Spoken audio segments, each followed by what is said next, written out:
निशंक होई रे मना, निर्भय होई रे मना, प्रचंड स्वविबळ पाठीशी नित्य आहे रे मना, नित्य आहे रे मना. जय शिवदत्त श्री स्वामी समर्थ महाराज की. हॅलो. हॅलो. मी हा स्वामी हो. सेवेकरी ताई बोलतेय मुंबईवरून. हा बोला ताई. माझा अनुभव असा आहे, हम्म. स्वामी समर्थांची मी भक्ती कमी करते पण विश्वास जास्त ठेवते. अरे वा, किती छान. कारण ते काय कोरोनाच्या काळात माझ्या मुलाचं सगळं बिझनेस बंद झाल्या कारणाने हा. त्याला डिप्रेशन मध्ये गेला होता. अरे बापरे, कसला बिझनेस होता? ते महानगर त्याने स्वतःच उघडलेलं. अच्छा. पण ऐन वेळेला काय झालं त्याचं की कोरोना चालला ना ताबडतोब. हो. त्याच्यामुळे तो इतका घाबरून गेला की त्याच्या अक्षरशः छातीत वगैरे दुखायचं हा. आणि एका नाकातून रक्तच यायचं. ते नसा काय त्याचं दबल्या गेल्या काय कल्पना नाही त्याच्यामुळे. अरे बापरे. आणि एवढा त्रास झाला ताई त्याला की आम्हाला काहीच सुचत नव्हतं. आम्ही त्याला प्रत्येक वेळी सांगायचो तुझे पैसे गेले 15 लाख सगळं काय ठीक आहे, दागिने गेले, पण तू उभा राहा कसा तरी. बरोबर आहे, खरंय. आणि माझ्या आईचा जीव एवढा तळमळतो ना मुलासाठी. आणि त्याचा जो 5 वर्षाचा मुलगा अक्षरशः त्याच्या नाकात कापूस घालायचा आणि मला असं सांगायचं की आई पप्पांच्या नाकातून रक्त येते. आई ग. आणि त्या कोरोनाच्या काळात 4 वर्ष एवढे भयानक गेले त्याचे. विचार करायचा, छातीवर हात ठेवायचा आणि मग नंतर मी सांगायची तू जिथे पहिला ऑफिस मध्ये आहेस तिथे बाबा जा कसा पण उभा राहा. तर तो जायचा पण त्याला ना खूप त्रास व्हायचा. परत अर्धा तासाने घरी यायचा. अरे. असं करता करता मी स्वामींचं आमचं मठ असं पाठीच आहे बिल्डिंगच्या पाठी. इथे जाऊन मी स्वामींना विनंती केली की माझ्या मुलाला फक्त उभं करा, म्हणजे भीती जाऊ दे, आत्मविश्वास गमावलाय त्याने. तर वय फक्त 35 बरोबर. आणि त्याच्यामुळे आणि तो एवढा म्हणजे धडधाकट आहे ना की त्याचं वजन काहीतरी 122 आहे आणि हाईट आहे त्याची 6 फूट 4 इंच ताई. बापरे, काय सुपर पर्सनॅलिटी असेल. हो. आणि कुठेही गेला ना तरी समोरून 10 माणसं घाबरत येऊन हात मिळवतात, साहेब कसे आहात विचारे साहेब असं. त्याच्यामुळे ना मला इतका टेन्शन आलेला. तर हा जर म्हणजे असा जर त्याने डोक्यात टेन्शन घेऊन काय होईल काय ह्याचं असं करता करता मी स्वामींना फक्त विनंती केली की फक्त त्याला उभी राहायची शक्ती द्या, बाकी आम्ही सगळं बघू. कारण त्यांनी जे कर्ज काढलेलं धंद्यासाठी वगैरे ते घरातलंच होतं, आमचंच होतं. म्हणजे तेवढं एक बरं. खरं म्हणजे माझे थोडेफार दागिने बँकेत ठेवले, पैसे उचलले त्याचे ठेवले, परत भावानी मदत केली, असं होतं. म्हणजे काय कोणाचं मोठं काय बाहेरचे कोणी नव्हतं आणि कोण दारावर येणार नव्हतं. बरोबर. त्याच्यातून मी कसे बसे आता 2-4 वर्ष आमच्या हालाखीचेच गेले. त्याच्यातून 450 रुपये गोळा केले आणि एक स्वामींचा फोटो आणला, त्याच्या भिंतीवर लावला, अष्टगंध लावलं, तुळशीचं पान लावलं आणि म्हटलं हे बघ बाबांच्या खाली जे वाक्य आहे ते वाचायचं तू आणि ऑफिसला जायचं तुझ्या जुन्या. अरे वा. आणि तो जायला लागला माझ्या शब्दावर. माझ्यावर खूप प्रेम आणि खूप विश्वास माझ्यावर. आणि तो जायला लागला. म्हटलं भले तुला तिथे कितीही पगार मिळू दे, फक्त तू घरातून बाहेर पड, ही तुझी शक्ती आहे म्हटलं स्वामींनी आता. आणि मी इतकं म्हणजे मला त्याच्याकडे नजर पण द्यायला व्हायची नाही. कारण एवढा आपला अर्धाड मुलगा आणि जागावर जर झोपून रक्त ते नाकातून जिवंत येते. पण त्या स्वामींच्या फोटो लावल्यापासून ताई एकही दिवस तो झोपला नाही. कामावर जायला लागला, बायोडेटा दिला, अद्याप कुठची डॉक्टर की नाही केली, काहीच नाही केलं. अरे बापरे, किती छान बघा. आणि स्वामींनी मला इतकी नुसती साथ नाही दिला, पूर्णपणे हात दिला त्यांनी. हा. एक दिवशी तर मी स्वामी समर्थांचा संदेश वाचत होती. स्वामींना म्हटलं, स्वामी तुम्ही संदेश मध्ये लिहिताय की मी आज तुम्हाला भेटणार आहे वगैरे वगैरे, असं असतं ना. हो मी हो हो विश्वास ठेवून आपलं वाचते, कोणी काही बरोबर. कसंही सांगू, विश्वास फार महत्वाचा. खरं खरं. आणि मी वाचलं वगैरे आणि रात्रीची झोपली तर स्वामी स्वप्नात दिसले, आरती दिसली आणि पूर्ण ब्रह्म सनातना ती आरती होती चालू. अरे वा. त्याच्यात सुमने अर्पिली हा शब्द मी दुसऱ्या दिवशी पुस्तक उघडून बघितला. हा हा तर तो एक पूर्ण वाक्य आहे ना स्वामी, म्हणजे त्या आरतीतली ओळ आहे अशी, हा ती मी पूर्णपणे वाचली आणि त्याच्यात लिहिलेलं ते सगळं. हा. काहीतरी जगतपरा असं ते वाक्य आहे कसं हो हो हो बरोबर. स्वामींचं, सुमने अर्पिली. तर ते वाचल्यानंतर मला इतका आनंद झाला की स्वामीने मला दर्शन दिलं. त्या संदेश मध्ये लिहिलं होतं ना, असं हा दर्शन हा देतोय तुला आज रात्री म्हणून. हा हा हा. हा, तर मी संदेश मध्ये वाचलं आणि म्हटलं चला आता मी रोज 12च्या टोक्याला झोपते. हा. जेव्हा माझ्या मुलाचा आई आई शब्द असा मला भास होतो तेव्हा मी झोपते आणि मग ते स्वामींचं वाचता वाचता झोपून जाते. अरे वा.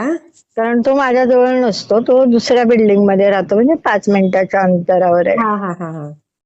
पण मग मी झोपते की माझा बाबा झोपला असेल आता. हो. आणि असं फोनवर वगैरे बोलणं वगैरे होतं. हम्म. आणि नंतर सगळं काय झालं, पोठो लावला, सगळं मला प्रचिती मिळाली, मी खूप आनंदी झाली, जॉब मिळाला, हम्म. आता तो कामावर जातो. पण एक दिवशी काही कारणाने असं जरासं भांडण झालं, खटकलं. हा हा. तर त्यांचं दोघांचं झालं. हम्म. आणि मी अशीच रात्रीची धावत गेली, मला फोन आल्यावर हा. काय झालंय ते बघावं. आणि एवढं ते भांडण विकोपाला गेलं अरे की मी लगेच पोलीस कंप्लेंट करते तुमच्या मुलावर वगैरे काय वगैरे. वेडी आहे. हो. आणि मी ऐकतच बसली आणि माझ्या ना, मी फक्त स्वामींकडे बघितलं हम्म. आणि स्वामींना म्हटलं स्वामी तुमचा जप करते मी, मला काय ह्याच्यातलं कळत नाही. आता आपण सुनेच्या आणि मुलाच्या भांडणात कितपत पडायचं, आपण उगाच ती गोड होतील सकाळी, बरोबर. बरोबर बरोबर. पण ती काही केलं ऐकायला तयार नाही, ती गेली पोलीस स्टेशनला. अरे अरे अरे अरे. आणि रात्रीची वेळ होती, 12:30-1, आणि तो पोरगा रडत होता खूप. आणि माझा मुलगा ना त्यावेळेला त्याने काहीच केलं नव्हतं, तो अंगावर घेऊन पूर्णपणे झोपला होता. अच्छा. हा आणि मला म्हणतो आई गप्प बसू, काय नाही होणार, तू गप्प बस. पण आपल्याला भीतीच वाटते ना हो, बरोबर. हो एखादी आपली सून बाहेर जाते आपल्यावर कंप्लेंट करणार, हो इज्जत पण असते ना. मी इथे आता समजा मुंबईमध्ये आता लग्न झाल्यापासून 40 वर्ष राहते ना इथे, बरोबर. खरंय. आपल्या लोकांची पण इज्जत असते ना. हो खरंय. तर आणि आताच्या जनरेशन मध्ये आणि आपल्या जनरेशन मध्ये खूप फरक आहे ना, 40 वर्षाचा फरक आहे. हो खरंय. तर त्यावेळेला मला स्वामीने असं दाखवलं ना की ती गेली निघून. तिचा भाऊ होता बरोबर, भाऊजय होती बरोबर. आणि आम्ही काय तिला बिल्डिंग, आम्ही समजावून सांगत होतो जाऊ दे विषय तो टाळ. ते असं झालं होतं भांडण की तिला तिच्या आई वडिलांवरून बोलल्यावर तिला राग आला होता. अच्छा. हा आणि मग ती मला बोलली असं, म्हणून ह्याला राग आलेला. माझे मिस्टर नाही आहेत, माझे मिस्टर नाही आहेत. आणि मग ती गेली तिकडे. तर तिकडे नेमकं हो स्वामीनी कसं काय, माझे स्वामी म्हणजे मी खूप मानते त्यांना, म्हणजे असं म्हणजे खूप विश्वास. तिकडे लाईटच गेला आणि तिकडे कंप्लेंट घेतलीच गेली नाही अहो. आणि ना मी रात्रभर स्वामींचा जप केला आणि सकाळी उठल्यावर एका बिल्डिंग मधल्या मुलाला विचारते भीत सकाळी उठून शेजारच्या, अरे रात्री तुम्ही गेटवर होतात ना, मग काय झालं रे पुढे. ती भावाबरोबर गेली बाईकवर बसून का कुठे गेली. तर म्हणे अहो काकी ते पोलीस स्टेशनला गेले. आणि पोलीस स्टेशन 2 मिनिटाच्या अंतरावर आहे आमच्या बिल्डिंग पासून. आणि ती गेली तर म्हणे तिथे लाईट नव्हता, पोलीस म्हणाले उद्या या ताई तुम्ही सकाळी. पण मला तरी वाटतं माझ्या स्वामींवर माझा विश्वास होता की स्वामी माझी इज्जत घालवून देणार नाहीत.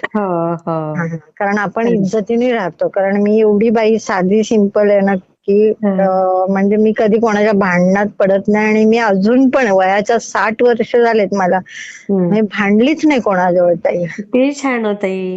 आणि मी खरं सांगते तुम्हाला ताई, इतकं म्हणजे देवाचं करते ना, पहिल्यापासून अखंड दिवा देवाऱ्यात असतो. आणि स्वामींची भक्ती मी सेवेत शिरली नव्हती. आता थोडी थोडी सेवा करते. हे मुलाचा आजारपण झालं ना हो तेव्हापासून. हो हो हो आणि ते मी ऐकून ऐकून करते की आज हा पुस्तक वाचायचा, मग ते आपलं संकल्प पूर्ण होईपर्यंत वाचायचं. बरोबर. तर ते स्वामींवर आठ नाही टाकायची की मी 21 दिवस करेन, मी 11 दिवस करेन. हम्म. जोपर्यंत आपला होईल ते काम तेव्हा होईल असं. अगदी अगदी. बरोबर आहे ना. तर मी आपलं ते करत करत आले. पण पूर्वीपासून मी स्वामींना केळी ठेवणं किंवा स्वामींना दादरला जाऊन मठात जाते. आम्हाला जवळ आहे ना हा लालबागवरून. हा हा. मिस्टर होते तेव्हा पण आम्ही जायचो स्वामींकडे. बरोबर. पण तेव्हापासून असं मला एवढे अनुभव दिलेत ना स्वामीने. एकदा तर ते दोघे जण कोण शिरलेले माझ्या घरी टाय बी लावून, मद्रासी लोक, हा हा. आणि मला बोलतात पाटल्या द्या, माळ द्या गळ्यातली. अरे बापरे. डपात पाणी घेतलेलं, त्याने हळद टाका, ह्याच्यात टाका टाका. तर मी म्हटलं नाही बाबा, माझे स्वामी बघते तुझ्याकडे, तू चालू पडतो. म्हणतो पागल औरत मला बोलतो. अय्या. आणि 5 तोळ्याच्या पाटल्या, 2 तोळ्याची माळ गळ्यात. आणि समोरची बाई जी व्यक्ती होती ना माझ्या घराच्या समोर, ब्लॉक सिस्टीम ना, हा हा तिने चांदीची घंटा बिंटा काय दिलेली त्या हळदीत टाकायला, ते हा. पाण्यात टाकायला. ते मी बघितलेलं. हा आणि त्यावेळेला ना त्या स्वामींनी काय राग केला त्या दोघांचा काय माहिती नाही मला. मला पागल बोलल्यावर मी भडकली ना. हा. तर स्वामींच्या कॅलेंडरकडे त्या दोघांनी बघितलं आणि पळत गेले ताई ते खाली जिन्याने. लिफ्टनी पण नाही गेले. अय्या. आणि गेले खाली. आणि 4 वाजले. दुपारी जेवण खाऊन मी झोपले. नंतर 4 वाजता ना एक बाई आली, माझे नातेवाईक, आमच्याच इथे राहते ते. हा. मला म्हणते अगं तुला माहितीये का आज काय झालं कॉलनीत. तर म्हटलं काय आलं. म्हणे 2 टायवाले माणसं आलेली, मद्रासी पावडरची कंपनी आहे आमची, असं आहे तसं आहे. कार्ड दाखवलं आणि एका बाईचे 14 तोळे दागिने पाण्यात टाकले, अय्या. तिच्यावर भुरळ टाकली आणि गेले. अगं म्हटलं ताई, अगं माझ्याकडे ते सकाळी आलेले 11 वाजता. अय्या. बघा. आणि माझ्या हातात ना काय होतं ताई, सुरमई होती आणि एका हातात दळण होतं. हा हा हा. तर माझ्या पाठूनच लिफ्ट मध्ये शिरले, माझ्या हातातून दळण घेतलं. तरी मी आता आपण पुरुषांकडे बघत नाही ना ताई, हो. असं डोळे वाचून बघत नाही ना. नाही मी ना, आपल्या बरोबर. त्यांच्या पायाकडे बघते, सूट बूट घातलेले चांगले पुरुष हो. दिसतेत. पण मी त्यांना घरात घेत नव्हते ना, तेव्हा ती लोक बोलत होती की पागल आवरत. बघा ना किती बदमाश ना. आणि मी एकटीच असते घरात आणि दोन्ही मुलं कामावर गेलेली माझी. बरोबर. हा. पण मला त्या बाईने असं असं सांगितलं. म्हटलं माझ्या स्वामीने खरोखर तो कॅलेंडर लावलंय मी कसं दारात, हा. स्वामींचं साधं छोटस की हम्म. ते असं लिहिलेलं असतं ना मंत्र ते. हो हो. हा, तर ते रोज सकाळी उठून मी वाचते. कोणतेही कारण असो, रागवू नका वगैरे वगैरे, ते वाचते रोज हा सकाळी. आणि हा मुलं पण वाचायची माझी ते. हा हा हा. पण त्या स्वामींनी कॅलेंडरच्या छोट्याशा स्वामींनी मला एवढं वाचवलेलं त्यावेळेला. माझे बघा. दागिने सुरक्षित ठेवलेले. वा. हो, किती मला तो अनुभव मला एवढा स्वामींनी दिला. नंतर हा मुलाचा अनुभव आता दिला, नंतर ते भांडणाचं दिलं. हो. आता परवा दिवशी मागील गणपती होता. हा तर मी मीरा रोडला गेली नंदेकडे. हा. गणपती वगैरे झाला, पण तिथे ते डीजे वाले होते. ते गणपती निघताना ना वरती चढले बिल्डिंग मध्ये गणपती जवळ वाजवायला. हा हा हा. मी म्हटलं एवढं घरात कशाला या लोकांनी वाजवायला ह्यांना घेतलंय. ते आपले असे पोरं असतात ना, डीजे वाली कशी पण असतात ना. बरोबर. हा. तर माझी नातवंड तिचा सारखा फोन घेत होते, पण त्यातल्या एक माणसाने तो तिचा फोन चोरला. अरे बापरे. चोरला. आणि मग मला ते रुखरुख लागलेली मनाला की माई काय बोलतील, नणंद ना माझी, हो हो हो. की हिची नातवंड सारखी घेत होती नी आणि मला खर्चात टाकलं वगैरे. हो. पण तिचं कसं झालं, ती पोस्टात जॉबला रिटायर झाले, तर तिच्या पेन्शनचे वगैरे सगळं काय ते असतं त्याच्यात, नंबर बिंबर. हो बरोबर. हा, त्याचा तिला जास्त त्रास होता की मी तो परत कार्ड, आणि शिकलेली काहीच नाही हा ती, अजिबात नाही. तिला फक्त एकच सही येते फक्त स्वतःची. अरे बापरे. बघा. आणि तिला कार्ड वापरता येत नाही, काही नाही. म्हणजे एकदम गावची होती ती माझी नणंद. हा हा हा. पोस्टातलं नव्हतं, पण ती काही ऑफ झाल्यानंतर ती त्याच्या जागेवर राहिलेली. हा हा हा हा. मग तिथे स्टॅम्प मारायचं वगैरे काम करायचं. आता शिक्षण नाही म्हटल्यावर काय. बरोबर. म्हणजे माझ्या मिस्टरांनी तिला जबरदस्ती लावली, पण मग तिने रिटायर होताना शेवटचा 95,000 वर्षभर पगार घेतला. बापरे. हो, चांगल्या सेंट्रल गव्हर्नमेंटला होती ती कमाल ताई. कमाल. आणि मग तिचा तो फोन तिला काय वाटत नव्हता, पण मी पाहुणी गेलेली म्हटल्यावर, वहिनी गेल्यावर मला ते जरासं मनाला खटकत वाईट होतं. वाटलं, आपल्या हो. नातवंडाने कुठे खिडकीतून टाकलं का काय. हा ती त्या कार्ड कुठून आणल ती परत, पेन्शनचे बरोबर. प्रॉब्लेम, सगळे व्यवहार असतात तिचे, रिटायरमेंटचा पैसा बिसा ना. हो. तर मग मी तिला फक्त एवढंच सांगितलं, स्वामी स्मरण 11 वेळा बोला, ते कापूर तामानात तांदळावर जाळा, आणि हा. त्यांच्याकडे मोठा स्वामींचा फोटो आहे. अरे वा. तिने ताई ते केलं, आणि अर्धा तासात तो डीजे वाला कुठून मुलगा दारात फोन घेऊन आला. अरे वा. मला एवढा त्याने फोन केला ना 11:30 रात्री, हा. की वहिनी तू मला तो उपाय सांगितलास तुझा, आणि मी केला, आणि अर्धा एक तासात तो माणूस परत तो मोबाईल घेऊन आला. अरे वा. एवढा तिचा, मला म्हणते तू स्वामींचं, तू मला फक्त एकच शब्द, मी फक्त असं बोलली तिला, श्री स्वामी समर्थ स्मरण, म्हणजे स्वामी तुम्हाला स्मरण करून देतील, कुठे हाताने हो ठेवला असेल तो, आपण असं बोलतो ना, हो हो हो हो. कुठे घरातच असेल, कुठे फ्रीजवर ठेवला असेल, कधी हो. काय माणूस पोरं घेतात म्हणून कांद्याच्या टोकात पण टाकतो, असं बरोबर काय बरोबर. भांड असेल तिथे.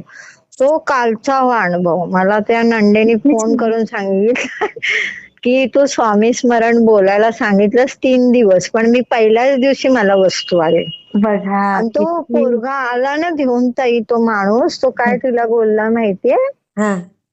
की ताई आमच्या ग्रुप मधल्या एकाने घेतला होता, पण मी त्याला बोललो की असं चोरायचं नाही, आपण गणपतीच्या तिथे गेलो, त्या ताईने आपल्याला ठरलेले पैसे देऊन वरती पण दिले ना, म्हणजे हो, हो. गणपती पोचेपर्यंत ते नाचतात ना, असं हो, हो, हो. रस्त्याने जाताना. मी काय गेली नव्हती, हा, हा. मला असं काही इंटरेस्ट नाही, मी आपली घरातच तिच्या आपल्या देवाजवळ बसलेली. पण आपल्याला कुठेही गेलो आणि कोणी वस्तू गेली तर जीवाला लागतं ना. खरंच खरंच. पण ते माझ्या स्वामीने मला असं, म्हणजे त्याच्यातून एक असं परवा दिवशीच्या ह्याच्यातून बाहेर काढलं, की नाही बाबा तू गेलेली पाहुणी, आपण लक्ष ठेवतो ना घरात कोण हो येतंय ते. हो हो.